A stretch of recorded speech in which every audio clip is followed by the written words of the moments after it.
Welcome, everybody, to another episode of Your Spiritual Journey. This is Dr. Bob, and this is the space and the place where we talk about things important to your soul.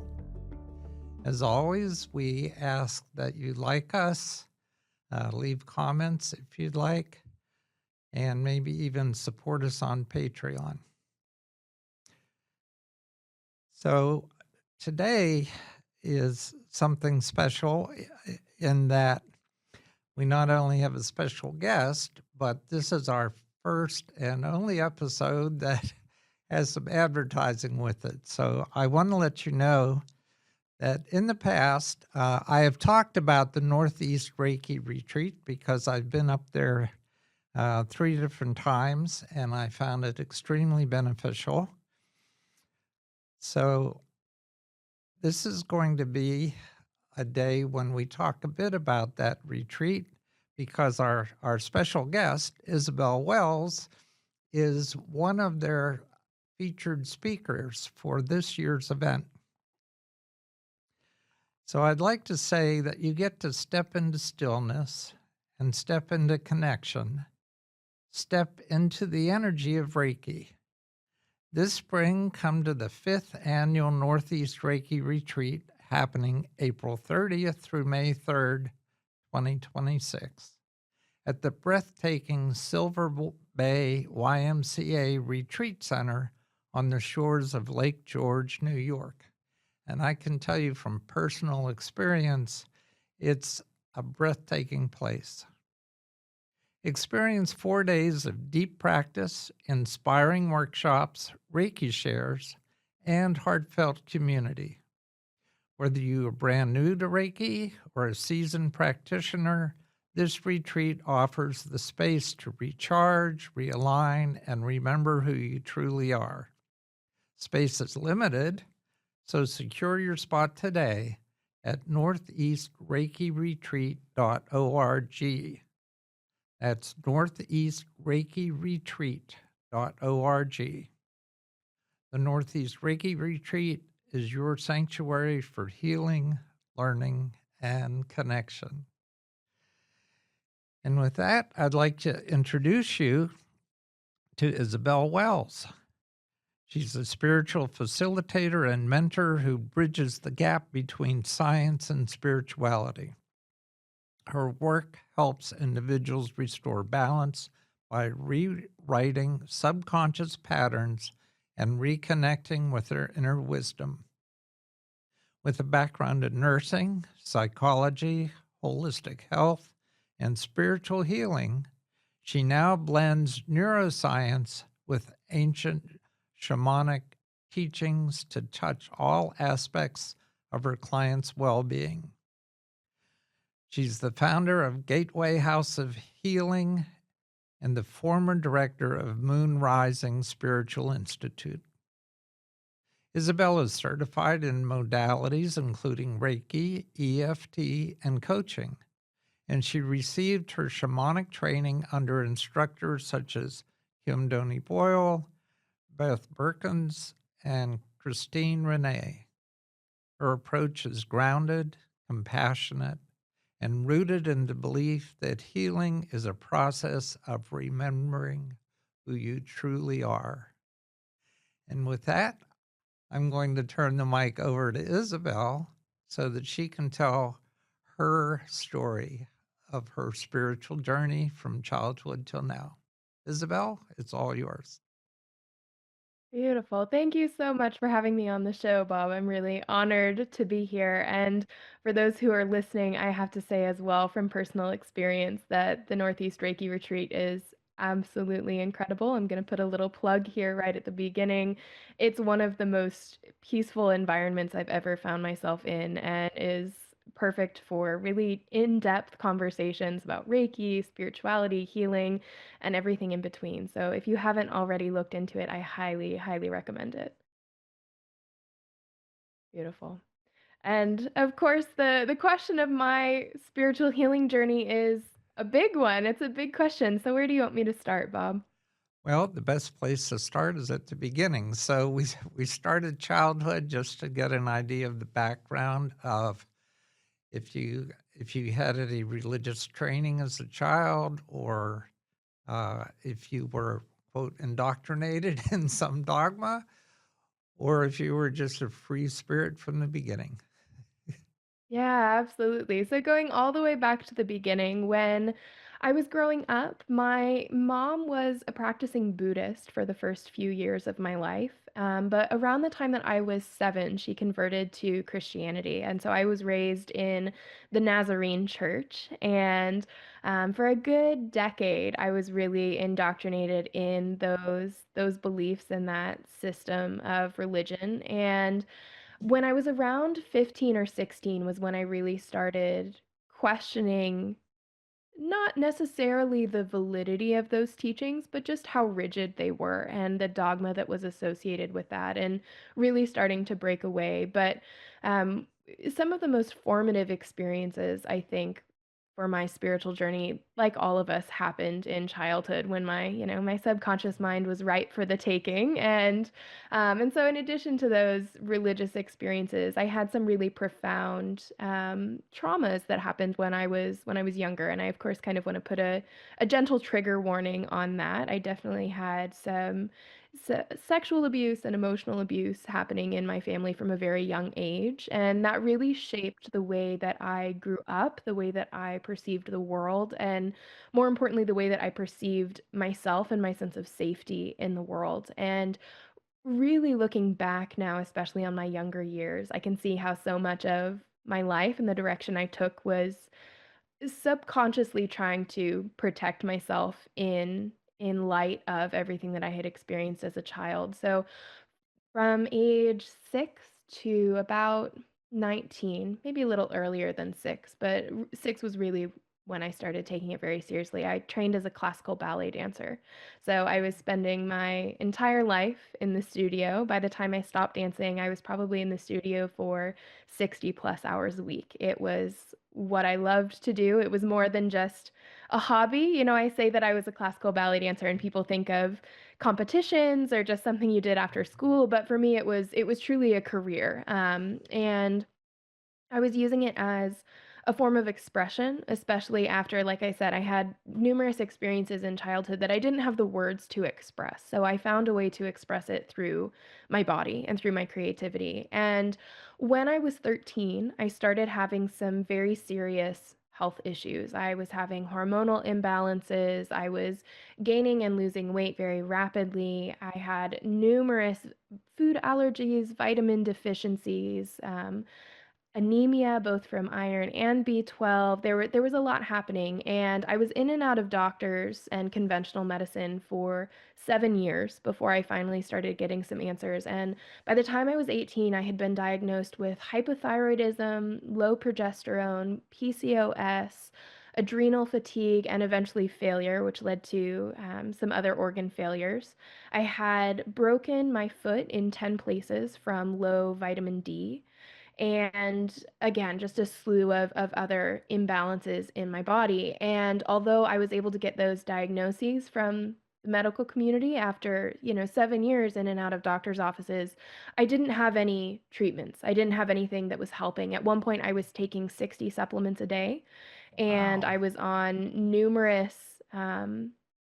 numerous artificial hormones to keep my body moving. And it got to the point where, and I'll never forget this, I remember sitting in the doctor's office, and they really didn't have answers. By that point, I had been to conventional medical practitioners, I had been to naturopaths, I had been to pretty much everyone I could think of. And finally, I had a naturopathic doctor who sat me down and said, "Look, what's really happening here is that your body is simply under too much stress. It cannot handle the stress of spending 60 plus hours in the studio and taxing yourself as much as you are, so you have to stop."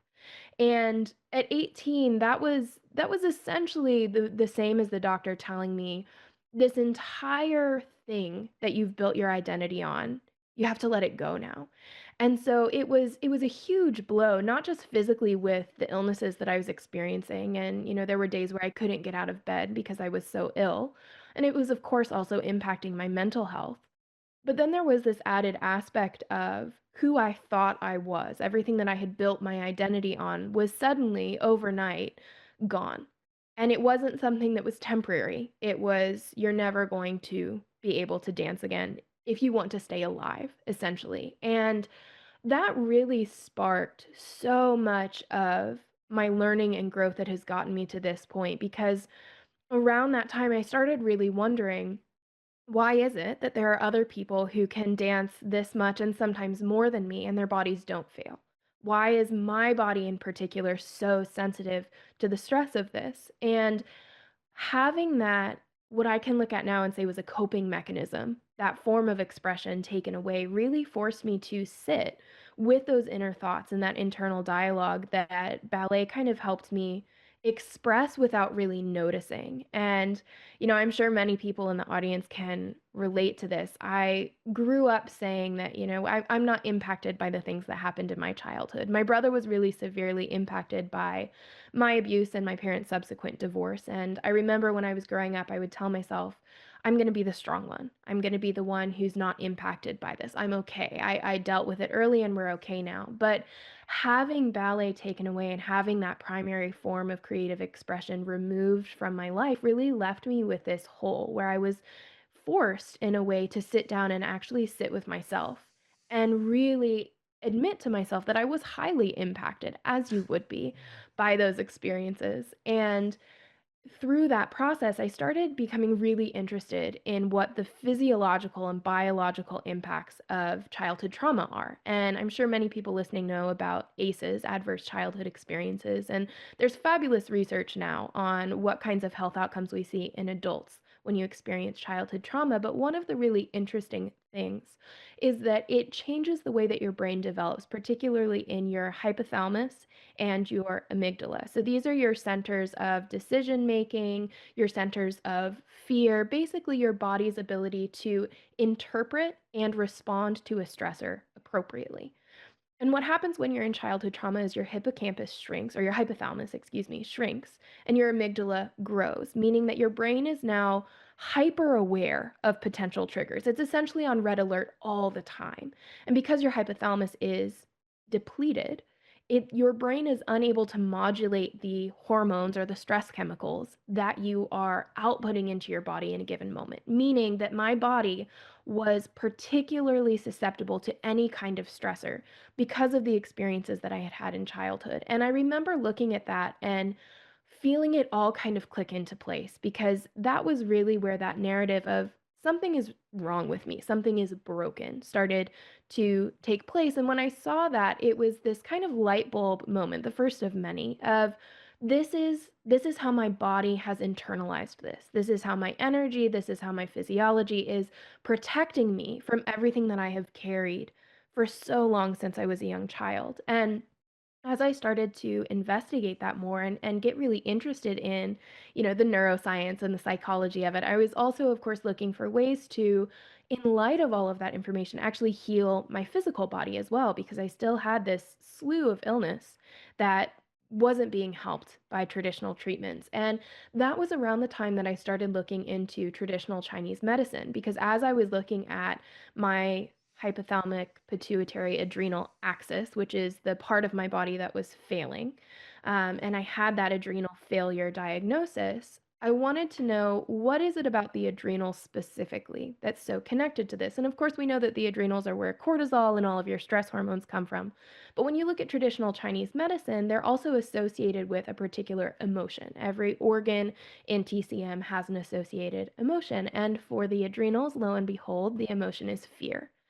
And so as I'm looking at all of this, it really just felt like all of the pieces started coming together. And I remember from that moment on, I spent hours out on my back porch researching these different kinds of energy healing modalities and the metaphysical anatomy of the body. So not just what's happening in the physical body, but what's happening in our energy. How does that translate into the symptoms that you see in your waking life? What emotions is that tied to? What are the more mystical components that could be the reason that I hadn't had success improving up to that point? And that really completely shifted everything that I knew about the way that I approached my health and the way that I approached the world. And like I said, that transformation really took place around the time I was 18 was when I officially stopped dancing and started exploring all of this, but I had been really spiritually curious since I was about 15 years old. I had started what I called talking to my intuition when I was 15. So I knew that if I asked a question to a deeper part of my being, I would receive an answer that was always peaceful, always true, and always rooted in love. And that technique eventually became something that I teach now called soul speak. But I was doing that process of directly talking to my intuition or to my soul from the time I was 15. And I'm so grateful that I had that backbone to fall back on because it was like this little GPS that I could use to guide me through all of the trials that were to come. And so flash forward to when I was 18 and going through all of this transformation and beginning to understand that there's so much more to not just this world, but also to my health and to my body than what meets the eye. That was when I really started waking up to things like the chakras, which have since become a foundation of my spiritual practice, and understanding them beyond just the, your root chakra is a red ball of energy that sits at the base of your spine, but really understanding that they're symbolic for all layers of our being, and they have psychological components and emotional components and energetic components, and they can become this entire philosophy and map to healing and to living an aligned life if you follow that rabbit hole far enough. But that was also when I got my Reiki certification. So I was first certified in Reiki level 1 when I was 18. I was going into college.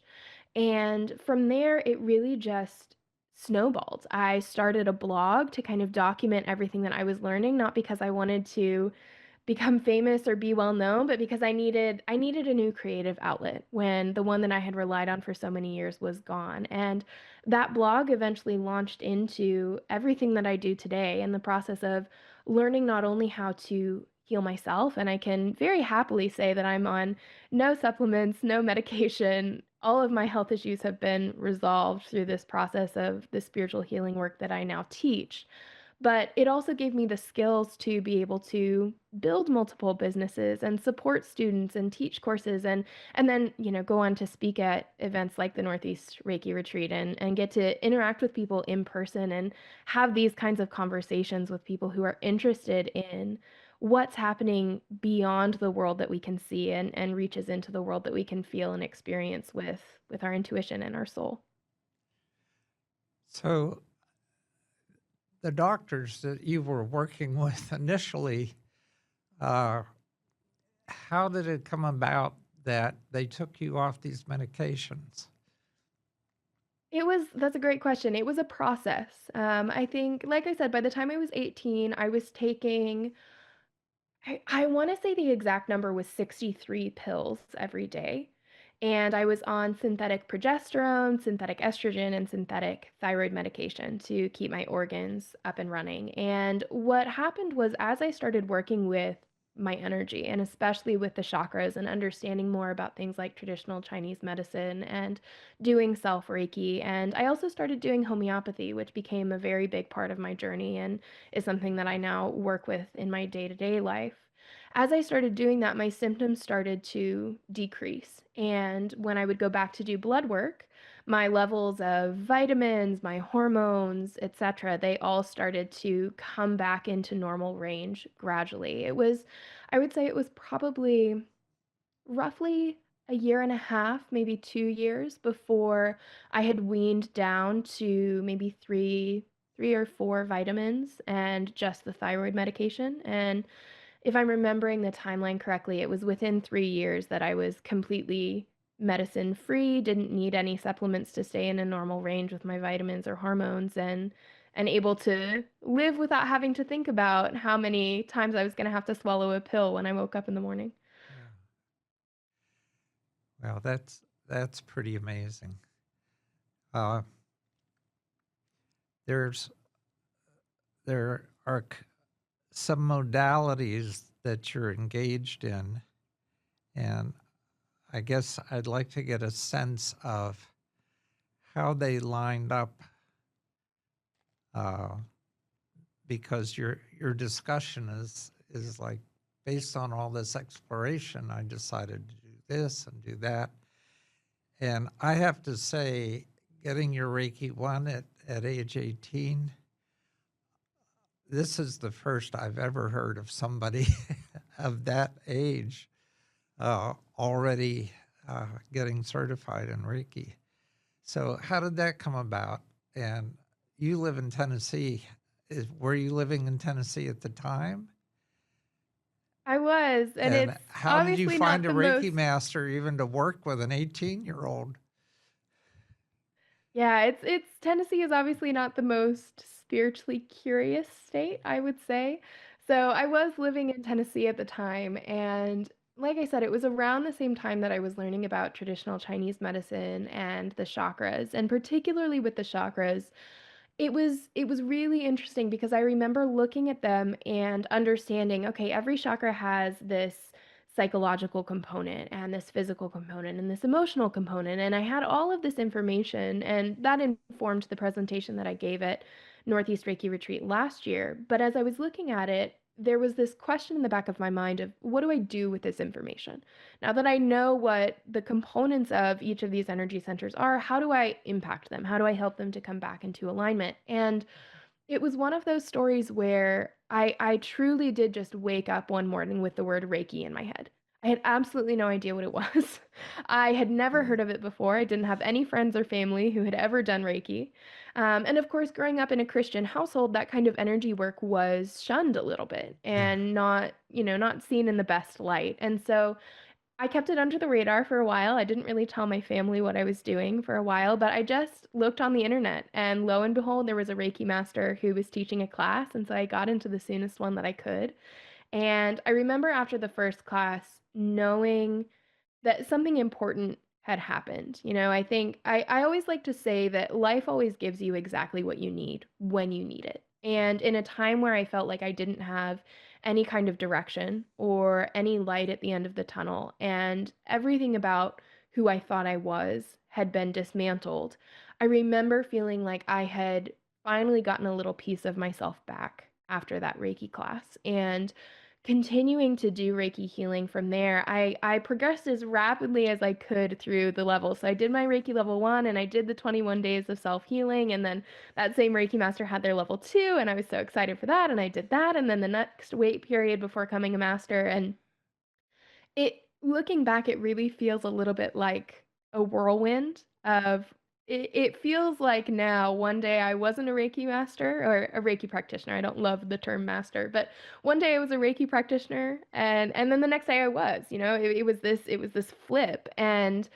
I really do see my life now in terms of before Reiki and after Reiki, because it was really this huge turning point, not just in my physical health, but also in my life. Because from there, after I received my final Reiki 3 attunement and certification, I started teaching clients one on one. So I had been working with clients since my level 2, and I will always remember that period of my life with a particular fondness because I was so enchanted with Reiki that it started to consume my every waking moment. Once I finally had enough energy and I wasn't feeling so ill and I had my Reiki level 2, I was just so enthralled with the idea that there is an energy that can reach across time, reach across space, and heal not just me, but the world. And that every time we connect to it, it's spreading that net of healing a little wider. And so, on a whim, I started a Facebook group for people who wanted to learn distance Reiki, people who had just gotten their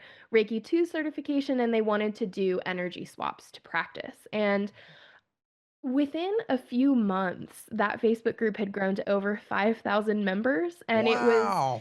it was incredible. It was incredible the amount of response that we had, and it was just this thriving community of people who were setting up times to practice on each other. And I remember some of my most profound experiences with Reiki, the ones that I lean back on, Yeah. when your mind has those moments sometimes where you're like, is this worthwhile? Is it actually helping? I think it's very human to have those thoughts. And these are the memories that I lean back on in those moments when my mind questions. I remember in particular, I was working with a man in India, and again, I'm in Tennessee, I'm in the United States, and I was doing an energy swap with a man in India. And we had agreed beforehand that we weren't going to tell each other anything about what we were experiencing, what our problems were. We just wanted to see what the Reiki would do.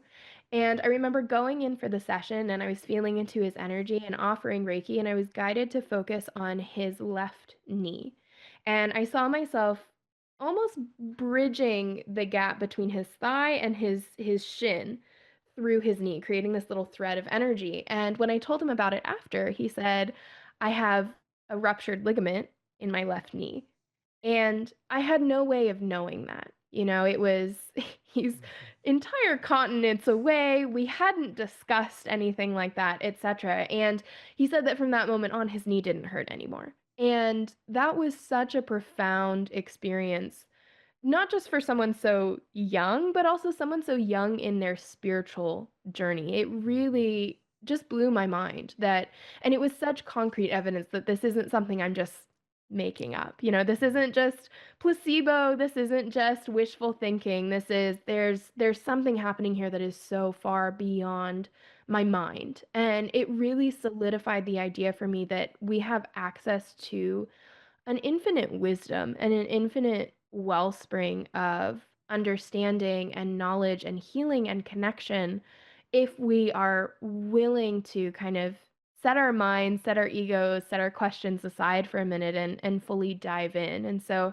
that that moment sticks with me, and I'm forever grateful for the experiences I had with that Facebook group. I eventually ended up giving the group over to one of my very dear friends, Christian, who many people on the podcast will know as Christian Standing Stones. His Facebook group was originally my Facebook group, and he became a very dear friend through the process of running that group, and we often talked. And when he was just starting his business, I knew that it was time for me to move on to something else. And so we made the switch, and I gifted him with that group, and it's been absolutely incredible to watch it grow in his hands as well. And again, it's just a testament to what happens when you let Reiki lead the way, because I think, there are people who would probably say, "Oh my gosh, how could you give away a 5,000 member Facebook group and this incredible community?" And the answer was just it was what my intuition needed me to do. It was making space in my life for other things, and I've never doubted that choice for a second. Yeah. So that name, Standing Stone, sounds Native American, is it? It's not. That's his company name. Although I know that he does Oh, have, for anybody who follows him, they'll know him from he has a Native American flute that he plays while he offers Reiki. And back in the day, I used to have a podcast of my own, and he was one of my first guests. He came on with his flute while I offered Reiki and a guided meditation, and that was one of my first Reiki collaborations, which is really fun to look back on. yeah. Yeah. Okay, so from this family Christian background, you're now officially woo-woo, as they say. uh, how has your family adjusted to this, or have they adjusted to this? And what are your familial relationships like at this point? Yeah, so like I said, when I was around 7, my mom converted to Christianity, and I was raised in the Nazarene church. But by the time I was 18, she and I would have really interesting conversations. I remember when I was 15, we were on a road trip, and I was talking with her about the idea of heaven and hell. And it was a concept that I had been thinking about for a really long time, but I had never voiced anything about it to anybody. And my mom and I have always been very, very close. And so she was the one that I chose to bring it to first. And I remember driving with her on this road trip. I was 15 years old. And I was like, Mom, I think that heaven and hell might just be a state of mind. And I look back at that now and I'm like, the audacity for a 17 or a 15-year-old to be having these thoughts. But I did. And I was very excited about it. I was very passionate about this idea. And I remember having this really fascinating conversation with her. And that was the first time that I had this idea that even though she was in the Nazarene church, she was also very open-minded. And I think having that background in Buddhism had already opened her up to some of these thoughts. And so she was the first person that I really started talking about all of this with. But what was really interesting is when it came to Reiki, there was almost like a line there. Like we could talk about heaven and hell being a mindset, but Reiki was a little iffy. It was a little too close to the work of Satan that so many churches will tell you Reiki is. And It was interesting because when I was 18 and starting to go through all of this spiritual transformation, she was also starting to transition from Nazarene Christianity into more of the Orthodox Church, so Greek Orthodoxy. And for anybody who knows about the Orthodox faith, it is about as close to mysticism as you're going to get in the Christian community. They see saints as messengers and as energetic frequencies that you can tune into to get you closer Mhm. to alignment to God. They view the bodhisattvas from Buddhism as incarnated saints, etc. So they have a lot more openness to the idea of energy and frequency and some of these more quote unquote woo-woo ideas. And it was interesting to watch her go through this transition as I was going through mine. But again, there was a little bit of that wall there. And I got really curious about it because there were so many things that we talked about that she was fine with, but that one had a wall. And she told me that when she was 19, so roughly the same age I was, she started experimenting with New Age spirituality. She went the Ouija board route, which I would never do, but so she went kind of into the more Okay. occult and got an energy attachment, and she said that it made her life really, really difficult. And so here I am, about the same age that she was, starting to explore spirituality, and she told me that she was really, really worried about what was going to happen as I was exploring more of this spirituality because for her, in her frame of reference, she said that her spiritual warfare experiences really stopped when she converted to Christianity. And so she felt that it was kind of a protection measure. And so, from her view, I was stepping out of that protection and back into the very thing that she had been dealing with since she was young. And I remember telling her, Mom, you've got to just trust me.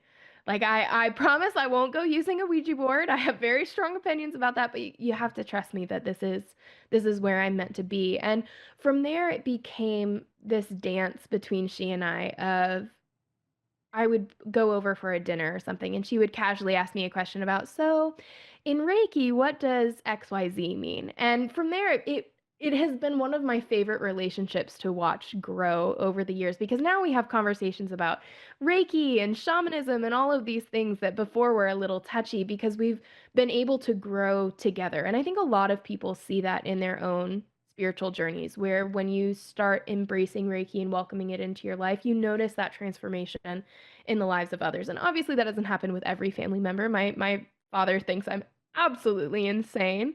I remember one day, and he's never been particularly religious, but I remember one day I was taking my crystals out to go in the full moon, and he was like, "Oh, gotta fill up the battery again." And it's like he has no reference, no interest in what I do, and the same thing for my brother. So it's there are some family members who aren't gonna get it. And of course, now I'm married, and my husband's family is very fundamental Christian. And so there is Whoa. absolutely no mention of what I do in their household.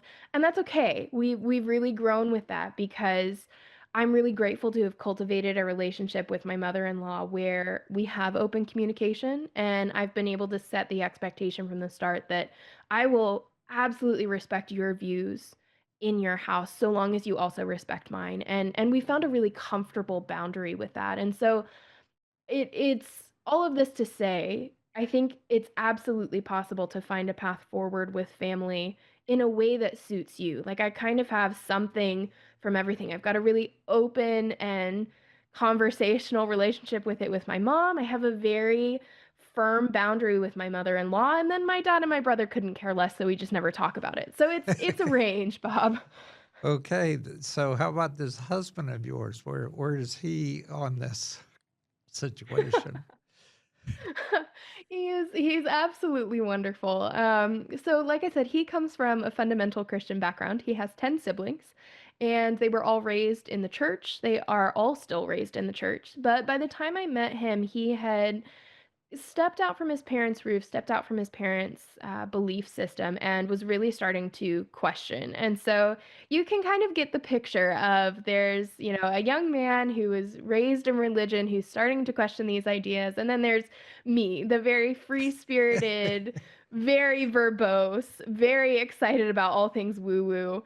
And when we came together, I think it gave him a space to ask the questions that he was afraid of asking in his own home. And although he doesn't have his Reiki certification, he doesn't really think anything much of crystals, or he's never done a shamanic journey, but he's interested in everything that I do, and he's really curious about the worldview that comes along with it. So even though he doesn't use necessarily the techniques, we still meditate together every morning, and we connect with nature and the four elements, and he helps me build my altars and things like that. So he's incredibly supportive, and it's been really amazing over the course of our relationship to watch him go from questioning and kind of angry at religion, like I think a lot of people are when they first step out of that, to being really open and much more connected with the idea of intuition and nature and a God that isn't the God that we see in Christianity, you know? Yeah. Okay, before we get into your shamanic journey, I'd like to just put in another plug for the Northeast Reiki Retreat, because this year's retreat is going to be big with new programs and a lineup of inspiring presenters like Kara Shag Morset on sound healing, Carolyn Musial, exploring your spiritual connection. You get to meditate and hike with William Lee Rand. And if you're a Reiki aficionado, you know who William Lee Rand is. You get to enjoy the music of Unbounded, learn about shamanic Reiki with Isabel Wells, of all people. Hypnosis and Reiki with Deborah Rafferty, and Psychic Reiki with Jill Marie Kelly. You can shake your soul with Barbara Pasty, and I've done that a few times, and that's a lot of fun. Participate in a drum circle with John and Heidi Kowalczyk. Gather for Reiki Shares and the World Peace Reiki Circle. You can take some time to relax and enjoy the beautiful grounds at Silver Bay. The Northeast Reiki Retreat is April 30th through May 3rd. So go to northeastreikiretreat.org for more information and to register. Excuse me. Come as you are and leave transformed. And I'm going to take some water from my Northeast Reiki Retreat water bottle. So tell us about your shamanic journey. Yeah, absolutely. So shamanism came into my life about a year after I found Reiki. I was in college, I had been working in a bakery, and I decided that I really didn't like, and I promise this all connects, I really didn't like having someone else set my work hours. And so at 19 years old, I vowed to myself, I will never work for somebody again.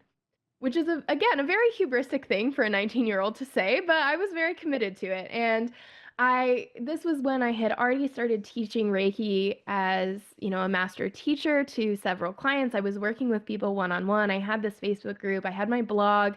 By then I had also started a podcast, which was becoming really rapidly popular. So I had this really fun community that I was enjoying spending time in. And I knew that I wanted to find a way to make that more sustainable so that that could be really the focus of my life. And I remember after that day that I decided I was going to quit the bakery, I needed a way to make money. I sat down and I said, okay, Isabel, what are you good at? And I have a really natural eye for graphic design. It's something that I've always loved. And because of my experience with the blog, I also had some technical prowess a little bit. And I remember I had been on Facebook, probably engaging with my own little Facebook group, and I saw this video of a woman teaching, and I remembered it that day, and I said, you know what, on a whim, complete whim, we're just gonna message her and see if she needs help with social media. Bear in mind, I had no background in social media. I had absolutely no contact with this woman. I just had that same voice in my head that had told me, you need to do Reiki, telling me you need to message this woman. And so I did. And I reached out to her, and that happened to be Christine Renee, who many of you might recognize her name. We went on to found Moonrising Shamanic Institute together. But I reached out to her and I said, hey, do you need any help with social media? And she ended up hiring me. And as we were working through her social media needs, she realized that by that point I was already certified as a coach, that I had EFT under my belt, that I was Reiki trained and a Reiki teacher. And we decided to co-create a course together, kind of combining our mutual knowledge. And so by the time I was 19, I was already teaching a 6-month long spiritual program. And I look back at that now and am really fascinated by the turn that my life had taken by that point. But that's what I ended up doing. And part of that program was shamanic work, because Christine had received her shamanic training years ago from some of her local shamans in the community. And she decided that she was going to teach me. So I received my first shamanic training from Christine as part of this process of building a course together. And it came really naturally to me. I remember feeling the first time that I did a shamanic journey. And for those who don't know, a shamanic journey, you can think of it similar to a very intense meditation, but it comes from a really ancient tradition of healing. Shamanism, from archaeological records, is roughly 100 to 200,000 years old. It's been around for a really, really long time. That number might be off, but it's been around for a really long time, roughly 200 generations. And it was created in a time where, to understand shamanism, you have to understand the worldview at the time, because shamanism is really applied animism. And animism is the belief that everything around you has spirit, it has energy, it has consciousness, it is quote unquote alive. And shamanism came out of this idea of, back when we were, say, hunter gatherers. If you believed that the world was alive, if you believed that the tree, that the fox, that the river, that the land had wisdom, how would you interact with the world around you? And that's how we see shamanism develop. And so, shamanism as we know it today really developed in almost every major continent around the world around the same time. So people often think that shamanism developed in Siberia. And although it was happening in Siberia, and the word shaman comes from the Mongol word saman, which comes from Siberia, shamanism was actually developing in every major continent around the same time, which is, from an archaeological perspective, absolutely fascinating that we had these standard techniques cropping up all over the world with absolutely no way that they could have been communicating with each other.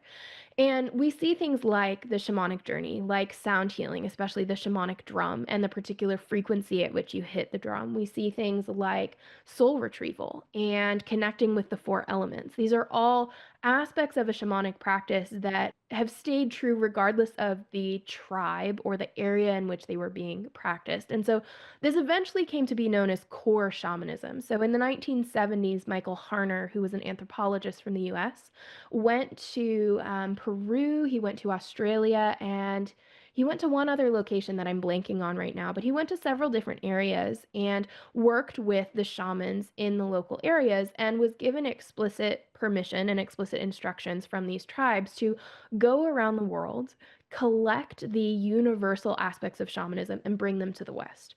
And so this is what we know as core shamanism. After decades of research from Michael Harner and from initiations into the tribe and into those shamanic teachings, he brought them back to the West and then started to dissect them and say, when we take out the cultural characteristics and the things that are tribe specific, what are the tenets of shamanism that appear all around the world, regardless of what was happening at the time? And those are the principles that we see in core shamanism, which is part of the rebuttal to the question that I get a lot of, isn't shamanism cultural appropriation? And the answer is it absolutely can be, depending on how you practice it. That's part of the reason that I call myself a shamanic practitioner and not a shaman, because a shaman is a title that was bestowed on you by the tribe. It was never something that you selected for yourself. It was never something that you claimed. And even if you were given the title of shaman by your tribe, it was incredibly rare and very frowned upon for the shaman to actually refer to themselves as a shaman. It was a collective title. And so that is one of my pet peeves personally when I see people practicing in the West and calling themselves shamans, because we're not. We're shamanic practitioners. We have a spiritual practice that is informed by that research and by the traditions that we know are universal to shamanism, and formed out of, like I said, the answer to that question of, if you knew that the world around you was alive and had wisdom, how would you move through it? How would you interact with it? And so another way of saying all of this is that when we think of core shamanism, or shamanism as I practice it and am speaking about it, it's kind of our inherent spirituality.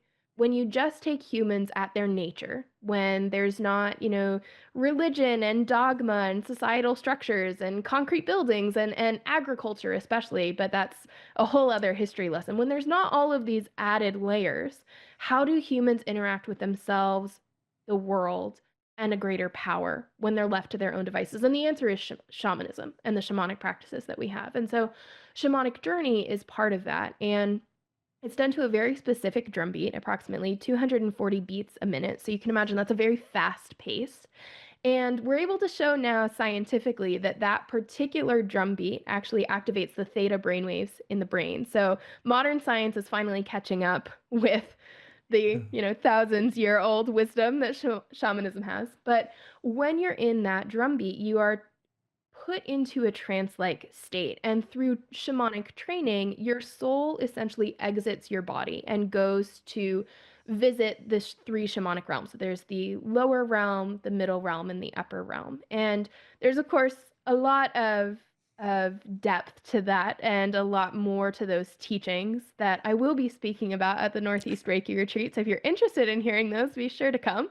But going on a shamanic journey, it requires a lot of training, and it's very different from a meditation in that in a meditation, even if you're trying to kind of calm your thoughts, you're bringing your mind along for the ride, right? Meditation a lot of times is finding a way to coexist with your ego so that it's not running your life. Whereas a shamanic journey is learning how to actually put your ego aside so that your soul can travel and heal and experience on its own. And to go back to the beginning of this story, I remember it feeling like I had done this for years. There were, as I was learning the shamanic teachings and really starting to get into the traditions and the techniques, it felt like something that my soul had just been waiting for me to wake up and remember. And and I just fell in love with it, and it overtook my life completely from that moment on. And I will say that I'm very passionate about reconnecting with what shamanism was intended to be, not the way that shamanism is often seen in the new age spiritual community. I think that there's a lot of shamanic practices that aren't as rooted in the original teachings and the original intention of shamanism as they could be. And so part of my mission here on earth is to help kind of restore some of those and really help us wake up to reconnecting with ourselves and with nature in the way that is inherent to us and doesn't have the frill and the fluff that's been added on. Although I do love the frill and the fluff, don't get me wrong. It's very fun to play with, but for shamanism in particular, I think there is something so magical and mystical about the feeling of connecting with those teachings and knowing that you are stepping into the footsteps of your ancestors and the way that we were.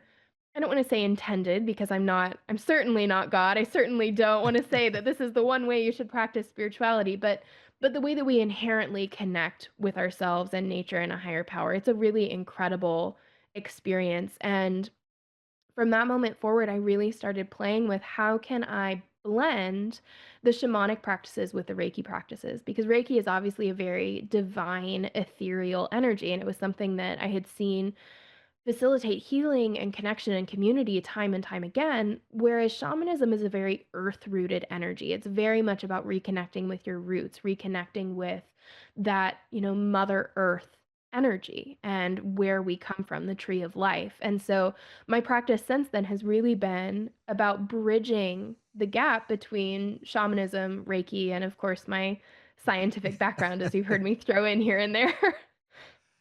Well, isn't that our job to bring heaven and earth together? I mean, isn't that why we're here? Absolutely.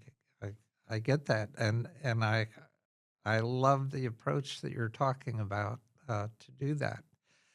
So, is plant medicine part of your shamanic journey? It's not part of my personal shamanic journey, and I actually have a really interesting stance on that. So, when you look at the history of shamanism, there's a pretty clean divide. There were several tribes that used plant medicine to do shamanic journeys, but actually the vast majority of tribes did not. So that's one of those misconceptions about shamanism that's become fairly widespread, is this idea that in order to do shamanism you have to do plant medicine. When you actually look at the archaeological evidence, it was the opposite. The number of tribes and techniques that used plant medicine were in the minority. And for me personally, I remember listening to one of my teachers and mentors, had a client who was very involved in psychedelics, and he told her this story, and she told it to me, and it stuck with me ever since. That he was doing plant medicine every day for years and years and years, trying to open his mind, connect to his heart, all of the things that we use plant medicine for. And one day he was in one of his plant medicine journeys, and he heard a voice say, "You've spent long enough looking out the window. It's time for you to walk out the door." And to me, that is how I see plant medicine. It can be incredibly beneficial. I have used plant medicine in my life, so this isn't me, speaking from no experience. I Uh, have used it, I have enjoyed the experiences. However, my personal stance on plant medicine is that there are ways of connecting with ourselves, with nature, with a higher power without the use of a substance. And the reason that I think it's so beneficial to experience that connection of your own volition and of your own accord is because what happens when you're on plant medicine from a psychological perspective is your subconscious mind, well, your conscious mind, let me say, your conscious mind goes offline. It essentially turns off. And that's part of why people love it, right? Especially things like ayahuasca, because it opens up the subconscious mind and you're able to purge and release and heal all of these things, which is absolutely true to a certain extent. Because what happens when you're on plant medicine is you are forming some new neural networks, some new neural connections as you're healing and purging what's coming up from your subconscious mind. But as soon as you wake up from the plant medicine, I'll say, your conscious mind comes back online. And it is a shock to the system because suddenly you now have old neural networks that have been snapped for all intents and purposes, and new neural networks have formed without your conscious mind being present to acknowledge or witness them. And that's why so many people come back from very intense plant medicine trips feeling so out of body, because essentially you have come back into a person that you don't recognize anymore because you've done so much healing while your conscious mind was offline. And there are times where that is incredibly beneficial. Like I said, I have used plant medicine and experienced really beautiful healings from it. But I personally think that there is so much value and that it can be much gentler in the long run if you're using things like a shamanic journey to experience the same outcome that you would with plant medicine without it having to be such a shock to the system or such a often traumatic experience. I've had so many clients who come back from a plant medicine trip and, talk about how they've been throwing up and vomiting and like whacking their head or bleeding yeah. out of their nose and all of these things and how that now becomes an experience that you have to go and process. And with a shamanic journey, it doesn't happen that way. You never have to process a journey. The journey is the process. And like I said, while I think there's value in both approaches, I personally am in the no plant medicine camp because I think there's so much power in knowing that you have the ability to access your intuition, to open your mind and your heart, to journey to different spiritual realms on your own. There's such empowerment in that rather than feeling that you need necessarily to go to an outside source to be able to achieve that. Yeah. You d- I'm absorbing everything you're saying because I guess I know a couple shamanic practitioners, and I've had them on this program. Uh, and your approach to all of this just feels so right to me. Just that it's that I don't know. You've done the research and you you know what you're talking about. Uh, Oh, thank you. I appreciate that. okay, one other thing that I wanted to delve into is EFT, and the reason why I'd like you to talk about that a bit uh, is because obviously you do your research, and I know that EFT has many different, I don't know if I'd call them schools, many different approaches to how EFT is practiced, and people get results from different approaches. Uh, so, what is your approach to EFT, and what kind of results have you experienced? That's a great question. So, with EFT, for those who are listening and don't know what it is, it's emotional freedom technique. It's a process of tapping on specific meridian points to free up energy, and it has been shown in studies to help relieve stress, to improve anxiety and depression, and also reduce chronic pain and inflammation. So, we know that there's some scientific backing to it, and that's not me saying that I think that everything needs to have a study, but if you're like me and you have the science part of your brain, some people find that really interesting. And so, as far as EFT goes, I received my training online back in, I'm not remembering the exact year, but I was 19, so I had already had my Reiki certification, and I was, like I said, I had started this spiritual journey learning about traditional Chinese medicine, which talks about the meridians. And so I was really familiar with that idea of these energy channels in our body. And for those who are scientifically minded as well, a little nugget, a little rabbit hole to go down. There's a lot of really interesting research now that is mapping the nervous system and the meridians and finding that in many cases they line up, which I find fascinating. So fun little rabbit hole to go down. However, I knew that the meridians were something that I had worked with, something that I had seen benefit from. One of the healing techniques that I had used as I was trying to heal my illnesses was acupuncture, and I had had some success with that. So when I heard about EFT, I was a little bit skeptical because, the way it's pitched to you is you're gonna tap some points on your face and you're gonna miraculously feel better. And I was like, I don't know how much I agree with that, but we'll give it a try. And so I started doing it mostly because of the way that the instructor I worked with spoke about the subconscious mind. It really resonated with me and what I understood from my background in psychology and what I was experiencing with people in Reiki, which is that Reiki is profoundly beneficial on an energetic level, and it can absolutely have impacts on your physical body, on your emotions, on your mental health.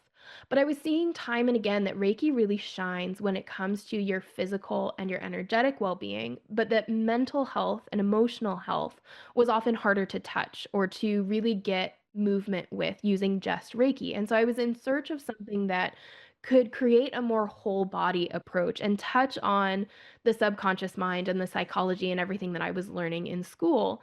And EFT seemed like a possibility to bridge that gap. So I was trained in traditional EFT. And once I graduated, I really appreciated the way that my teacher approached it because he had this way of explaining this is the core technique. And here are all of the different variations that practitioners around the world have used. And so by the time I was certified, I had this idea in my head that EFT is really flexible. It can really be used in so many different ways. And so I applied the same approach that I tell my students to with Reiki of try everything. Follow your intuition, find what works. And after years of playing with it, I feel like I've really arrived at a place where I know exactly where EFT sits in my practice. And I do think it's something that's going to be different for everybody because since it is a modality that bridges the energy with your meridians and in your energetic body and the subconscious because of the mantras that you're saying and the way that you're using it, how it fits into everybody's practice is going to be different. But what I have found EFT to be really beneficial for is the way that I now work, combining Reiki and shamanism and neuroscience and EFT and all of the things that I do is when I sit down with a client, what I like to do is some emotional clearing. So we sit down and we understand, what's happening in your body today. Some somatic work to help clear the energy to regulate your nervous system. And from there I go in with Reiki with shamanic techniques to help realign the energy, understand what primary story, what primary limiting belief, emotion, etc. are we dealing with? Where is that knot, that root source of these issues that we're experiencing? And once I have worked through that with a client and used these techniques to help restore balance and give some clarity about what's happening underneath the surface, again, bringing it up so that it's not just I like to say sometimes it's not just like you're playing the note on a guitar and saying, "All right, good night, folks. That's all." You're bringing the guitar out so people can actually look at the instrument and understand what's happening and get curious about the workings of it. And so with Reiki, we're plucking the string on that guitar and then we're bringing it forward with the Reiki, with the shamanic techniques, with somatic healing, etc. And by the time we've done that and we've really freed up space in the body, in the mind, and the emotions, I have found that EFT is absolutely incredible for cementing in new beliefs, which is very different from the way that most people use it. Most people use it to kind of, I don't want to say rid the body, but they use it to neutralize difficult emotions, to relieve chronic pain, etc. And I have absolutely seen it work for that. I'm not discounting that in any way. But for my practice, where I found the most benefit is once we reach the end of a session and the client has this awareness of whatever that difficult emotion was, whatever that physical pain they were having, or that anxiety, that story they were telling themselves, the limiting belief, and they understand what it was, and we've done the work to get it out of their energy field.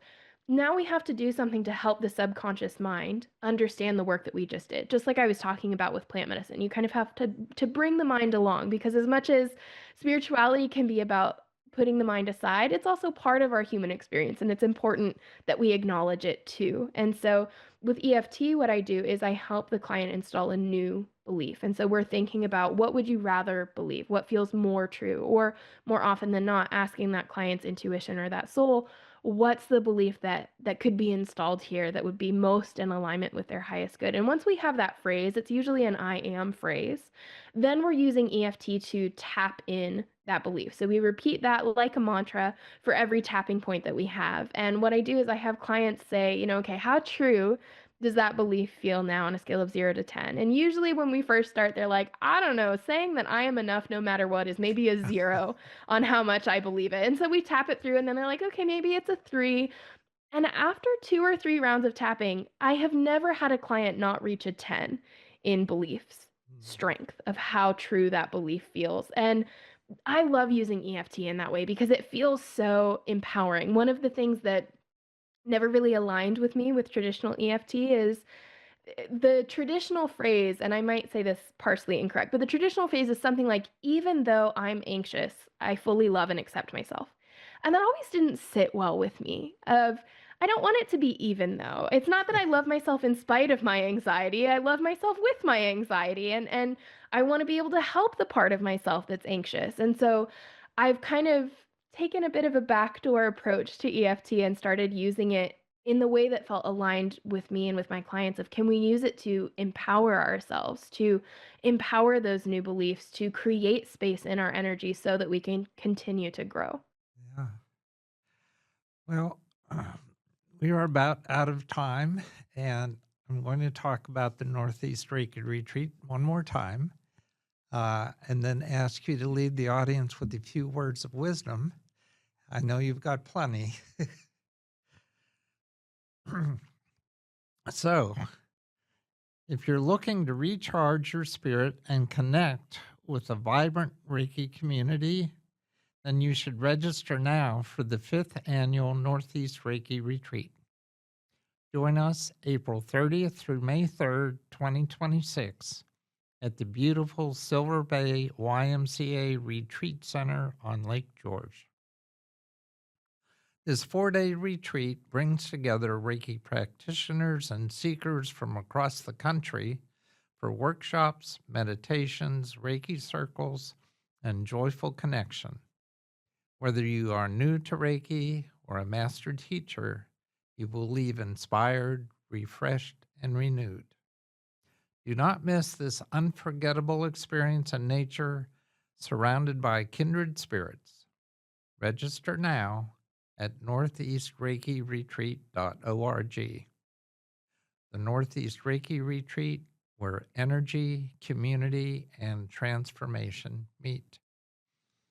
And I can definitely tell you all of that happens. So, Isabel, there's so much more that I want to jump into, but we've run out of time. So I always give the guest an opportunity to leave the audience with a few words of wisdom at this point. So this is your shot. Beautiful. No pressure. Um, I think I'm going to leave them with something that I've been thinking about in my own life recently, and that is don't limit your spiritual practice to a healing practice. There's such a desire in today's world to use spiritual techniques like Reiki, like shamanism, like EFT to heal something. And there's such an emphasis on healing and our healing journey. And it's a beautiful thing.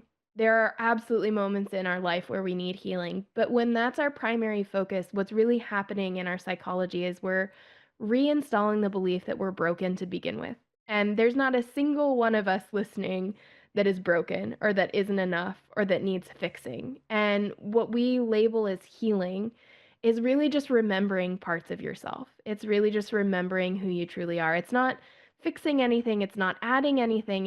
It's just remembering. It's just the process of living life. And so if you've been feeling the strain of feeling like you always need to be doing better or that you always need to be healing something new or that you're not quite done yet or that you're not quite as good as everybody else or Bob was telling me before we got on the podcast, maybe you're listening to the podcast guests and thinking, "Oh my gosh, they have everything figured out." My word of wisdom is to leave that aside because at the end of the day, we are all just human beings. We are all whole exactly as we are. And spirituality was never meant to be focused on healing. It was meant to be a framework for how we live our life, a framework for deeper connection with ourselves, with others, and the world around us. And healing was kind of a happy side effect. And so if you need permission to just enjoy your spiritual practice, to just enjoy Reiki, enjoy shamanism, enjoy nature, enjoy whatever it is, and let go of the expectation that you need to do it so you can heal or be better, I hope that this can be your permission slip because you don't need to be better. You don't need to be more healed. You're already enough just as you are, not in a cheesy Pinterest quote way, but in a true soul deep way. You already have everything that you need. And if there is something that needs to be healed, something that's ready to be expanded, life will show you the way. It's not going to pass you by if you're not spending every moment of your life nitpicking yourself and your journey for what could be better. It's okay to stop optimizing and start just experiencing your life. Those are great words. And audience, as always, take what resonates with you and incorporate it into your life. Put the rest on the shelf until you're ready to deal with it. And until next time, this has been your spiritual journey.